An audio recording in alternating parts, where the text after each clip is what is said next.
Dit is Klaas de Jonge. 86 hier, vrijwilliger, revolutionair. En die mensen nou even kleppen voor de kop of... Heer van Heerenveen. Een hele eer vind ik het, ja. Dus, En lid van de Oranje...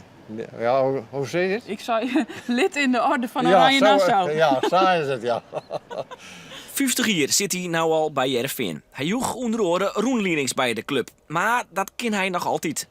En dit weer de eerste buitenlandse voetballerzitting. Dan Piet Fleur, die kwam van Zaandam.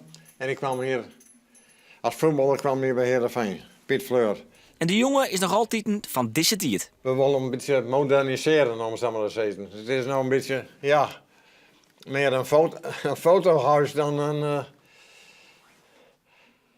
Ja, geen bewegende delen natuurlijk. En daar willen we graag een beetje bij, hè. Toch maar er een eind komen onder het Jan van die roenlienings. Want Een beetje bij de vrouwen wel, hè. Ja, want hij dan geen tijd voor haast. Nee, dat... Ja, maar ja, goed. Ik mis het wel, want ik heb hele goede kennis nu rond bij Ajax en Feyenoord. Nou, ik ben gewoon een voetbalvriend wel niet, hè. Dus nou ja, dat mis je dan wel even. Maar ja, goed, dat wend ik wel natuurlijk, hè. Je hoor ik van je vrouw. Ja, ja.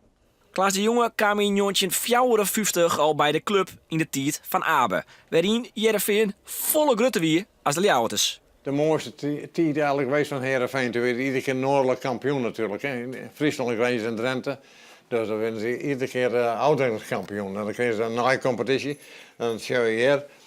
Dan Ajax, Heerenveen, NEC, MVV, BVV en Blauw-Wit. Die voetballen dan om het kampioenschap van Nederland. Ja. Dus dat weer in die tijd heel wat, hè. Dus ja. Maar hoe de Heerenveen Cambuur van komende snijn in deze tijd is het even oors. Daar maakt het hij een bol zwaar hoor. Ja, ik wil eigenlijk net negatief overkomen, want ik ben... Nee, een keer in Leeuwarden met tweede elftal was ze maar van de tribune nou gooit. De pet beneden en de brillen beneden. En het bestuur stond erbij en ik keek ernaar. Dus, na de tijd ben ik eigenlijk net weer wees. Want daar zitten nog de Cambuur-supporters, die hoeken daar. Dat, ja, om nou ruzie te zieken. Dat vind ik, ja, buiten alle kijf, om zo maar te zeggen. Maar hij wil zin in de derby. Jawel, natuurlijk wel. Jawel, ja. Oh, dat mag mij niks. Nee, echt net. Ik vind het van mooi. Hoe de wedstrijd zelfs het sportieve deal, zullen we maar zeggen, is de jongen nog net zo wis. Cambuur had namelijk ik een leuk ploegje. Ik moet eerlijk zeggen, Cambuur laat een mooi stukje voetbal op het ogenblik, ja. Eerlijk weer. Daar hoef je net omheen te rijden. Dat is Crackers, Go Ahead en Cambuur, die stijgen een beetje bij de provincie echt een beetje uit. Dat besluit nog een scherpe mening van de jongen. Over de trainers van Heerenveen en die assistent van Cambuur.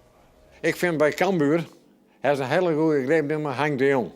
Dat is een motivator, ja. Echt weer. Een fijne jongen, het hier geweest, het bij Grens geweest. En die kent zag je opjutten, ja. En samen missen wij hier toch wel een beetje. Je kent nog zo'n goede voetballer, dan ben je dan geen goede trainer. Je wil al rekenen natuurlijk wat er op veel gebeurt, hè. Dus we wachten maar af.